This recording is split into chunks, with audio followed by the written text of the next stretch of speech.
Assalamualaikum warahmatullahi wabarakatuh. Halo semuanya, perkenalkan kami dari kelompok 4 yang beranggotakan saya Sri Ayuni sebagai moderator dan dua rekan saya Asri dan juga Anissa.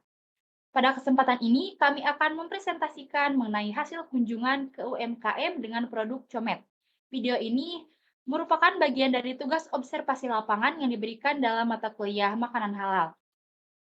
Sebelum masuk ke materi, terlebih dahulu kami mengucapkan terima kasih kepada Ibu Dr. Prima Endang yang telah memberikan bimbingan dan juga arahan selama proses persiapan, kunjungan, hingga penyusunan laporan ini. Melalui kegiatan observasi lapangan, kami mendapatkan kesempatan untuk melihat secara langsung bagaimana sebuah UMKM menjalankan proses produksi, mengelola bahan baku, dan juga menjaga kehalalan serta keamanan produk yang dihasilkan. Pengalaman ini tentu sangat berarti bagi kami sebagai mahasiswa. Video presentasi ini akan disampaikan secara bergantian oleh anggota kelompok kami dengan alur penyampaian materi yang telah disusun secara sistematis agar lebih mudah dipahami. Adapun susunan materi dalam presentasi ini adalah yang pertama, identitas pelaku usaha, yang kedua ada bahan, yang ketiga ada alur atau diagram produksi, yang keempat proses produksi, yang kelima kriteria produk, yang keenam dokumentasi, dan yang terakhir ada lampiran. Setiap bagian akan dijelaskan oleh pemateri dari anggota kelompok kami. Baik, untuk mulai presentasinya, saya persilakan kepada pemateri pertama. Kepada pemateri pertama, dipersilakan. Baik, untuk yang pertama yaitu identitas pelaku usaha. Yang pertama ada nama perusahaan atau UKM yaitu Sirawi, nama produk berupa comet, ranginang oyek, dan keripik singkong. Kemudian untuk alamat pabrik dan penjualan itu berada di Mangunreja, Singaparna, Kabupaten Tasikmalaya. Untuk nama pelaku usahanya yaitu Ibu Nena, dan untuk alamat pelaku usahanya di Jalan Kaum Selatan, RT 1, RW 3, Desa Mangunreja, Kecamatan Mangunreja, Kabupaten Tasikmalaya.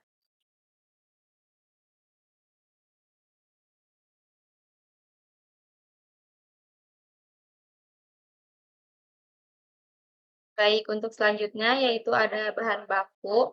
Yang pertama ada singkong dengan kehalalan yaitu positif list, alasannya karena berasal dari tumbuhan. Kemudian yang kedua minyak goreng dari merek minyak kita, untuk halalnya yaitu TK karena terdapat tahap pemurnian. Untuk sertifikasi halalnya yaitu ID 7211002239294055,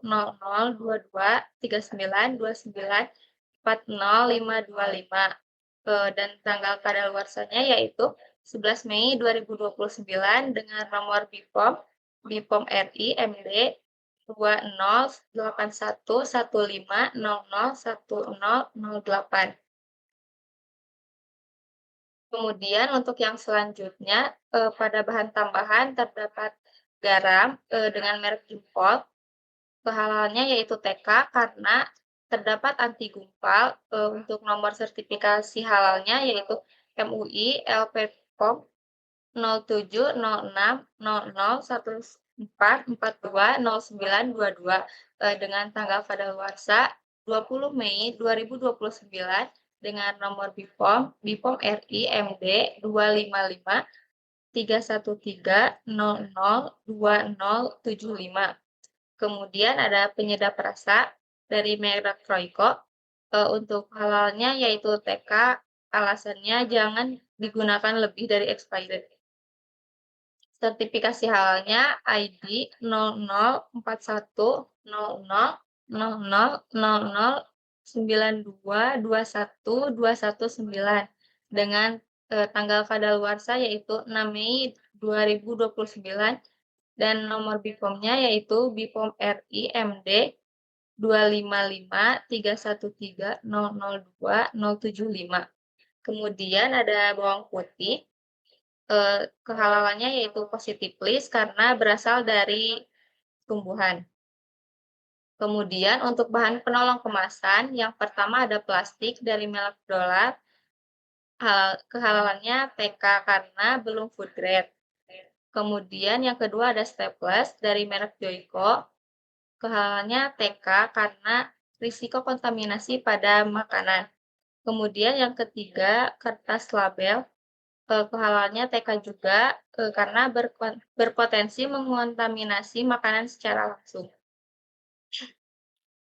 Kemudian untuk bahan pencuci yang pertama, sabun cuci piring dari merek Mama Lemon, kehalalannya TK, karena residu kontaminasi bahan kimia, nomor sertifikat halalnya LPPOM 00440231941223 dengan tanggal kadaluarsa 19 Desember 2027, dengan nomor BPOM PKD 203019111180. Kemudian yang kedua ada spons cuci piring dari merek Scott Brite, kehalalannya TK, alasannya karena tempat tumbuh mikroorganisme patogen. Dan yang ketiga ada air sungai, kehalalannya positif list karena air dari sumber pegunungan. Kemudian selanjutnya ada HACCP, bahan dan proses. Yang pertama, ada singkong, prosesnya penerimaan, pencucian, pengupasan, dan pemotongan. Hazardnya untuk fisiknya tanah, kerikil, serat, keras, biologisnya mikroba pada kulit singkong, dan untuk kimianya residu pestisida. Critical control point-nya saat pencucian dan pemotongan. Dan critical point-nya yaitu singkong bersih, tidak berjamur, tekstur keras segar, dan tidak berlendir, warna putih krem alami. Kemudian yang kedua, minyak. Prosesnya penambahan ke proses penggorengan. Hazardnya yaitu pada fisik, serpihan wadah, pada kimia, minyak tengi karena oksidasi, kemudian biologisnya kontaminasi setelah dibuka. Critical control point-nya saat penerimaan dan sebelum digunakan. Critical point-nya minyak jernih, tidak tengik, tidak berbau, warna normal, disimpan tertutup.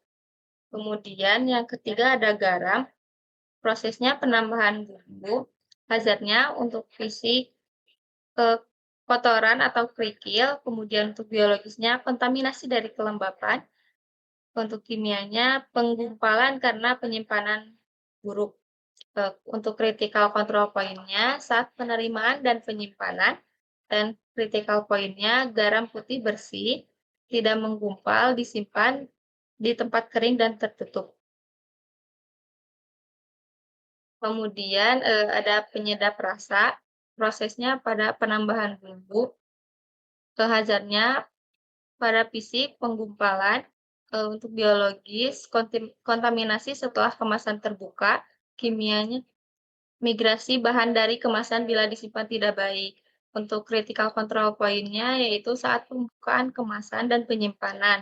Dan critical point-nya butiran halus, tidak menggumpal, aroma normal, kemasan tertutup rapat.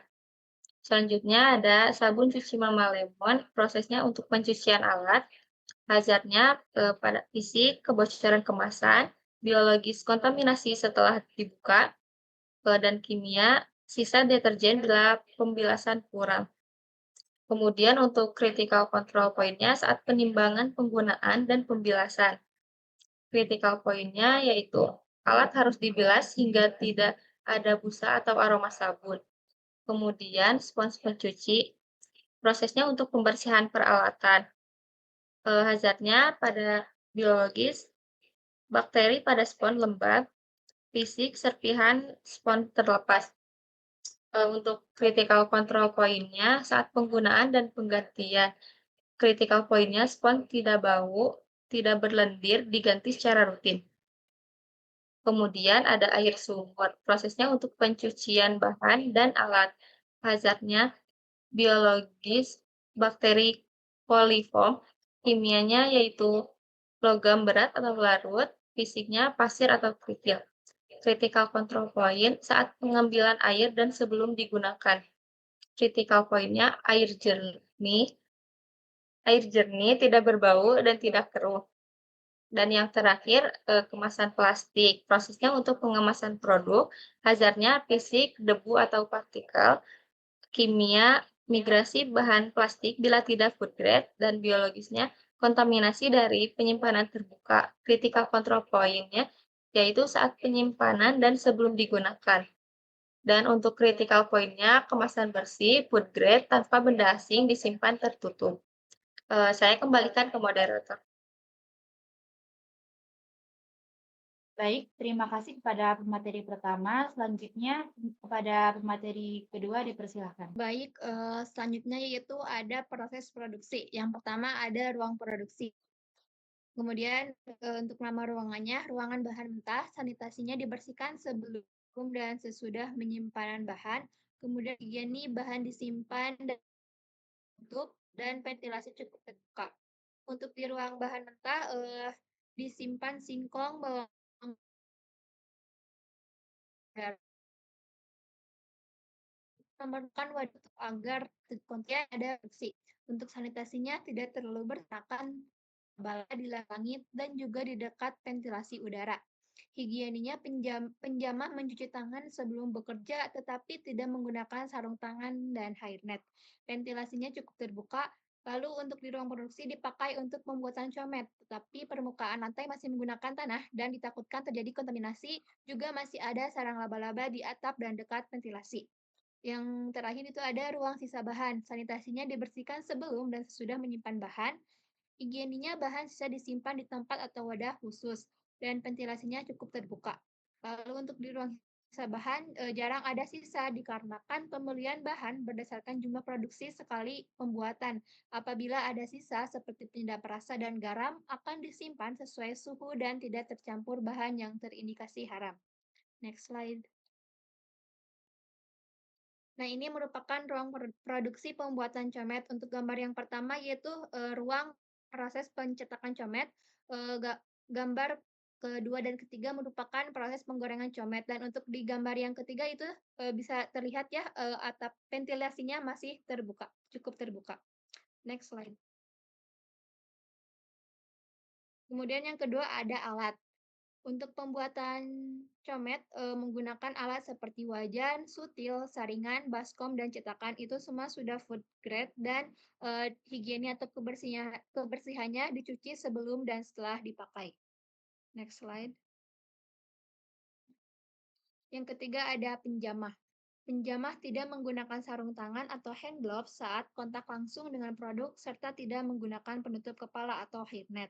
Hal ini berpotensi menyebabkan kontaminasi silang dari kuman tangan dan kontaminasi fisik dari rambut yang dapat menurunkan kualitas dan reputasi produk secara keseluruhan. Next. Yang keempat yaitu pencucian alat. Setiap wajan dan alat masak utama lainnya dicuci, dibilas, dan disanitasi secara meluruh sebelum digunakan untuk siklus atau batch masakan berikutnya. Ini sangat penting untuk menghilangkan residu sisa makanan dan minyak, sehingga mencegah kontaminasi silang yaitu biologis dan rasa, dan menjaga konsistensi serta keamanan produk makanan yang disajikan. Next. Kemudian yang kelima ada pengelolaan sampah. Pengelolaan sampah dilakukan dengan memanfaatkan limbah kulit singkong sebagai sumber daya bernilai tambah. Limbah tersebut tidak dibuang begitu saja tetapi dijual kepada peternak yang memanfaatkannya sebagai bahan pakan sapi sehingga dapat mengurangi volume sampah sekaligus memberikan keuntungan. Baik, saya serahkan ke moderator. Baik, terima kasih kepada materi yang kedua. Selanjutnya ada pembelian dan penyimpanan. Yang pertama ada transportasi. Transportasinya menggunakan dua, yaitu ada kendaraan bermotor dan juga mobil. Yang pertama, kendaraan bermotor digunakan untuk membeli bahan dan juga mengantar produk ke tempat pemasaran dan juga ke konsumen. Yang kedua, ada mobil digunakan untuk mengantarkan produk yang telah dipesan dari luar kota. Nah, kendaraan itu harus dipastikan bersih dan tidak pernah digunakan membawa produk haram tanpa dibersihkan dengan benar. Next slide. Yang kemudian ada prosedur pembuatan comet. Yang pertama, siapkan dan bersihkan bahan utama, yaitu singkong dari tanah dan dari kotoran yang lainnya. Yang kedua, haluskan singkong menggunakan mesin parutan. Yang ketiga, peraslah adonan dengan alat khusus selama 1 malam hingga adonan singkong ini benar-benar kering, tidak berair. Yang keempat, bila sudah didiamkan 1 malam, campurkan bumbu seperti bawang putih, penyedap rasa, dan juga garam dengan adonan singkong yang sudah kering. Yang kelima, siapkan tatakan yang akan dijadikan cetakan untuk comet, biasanya berbentuk bulat, lalu cetak. Yang keenam, setelah dicetak, goreng comet hingga menguning. Setelah menguning, angkat dan juga tiriskan. Comet siap dikemas. Nah, untuk yang selanjutnya ada kriteria produk. Yang pertama, nama produknya yaitu Comet. Nama produk ini tidak merujuk pada hal-hal yang haram atau mengesankan produk itu mengandung bahan haram. Yang kedua ada bentuk produk. Bentuk produk Comet itu bulat. Bentuk produk ini tidak menyerupai simbol-simbol yang dilarang dalam Islam. Kemudian ada sensori, rasa dan aroma. Aroma dan rasanya itu seperti singkong. Aroma dan rasa aman tidak menyerupai produk yang haram. Yang terakhir ada pengemasan menggunakan plastik dan ditutup rapat oleh staples. Kemasan yang bersentuhan dengan produk bebas dari bahan haram dan sudah food grade.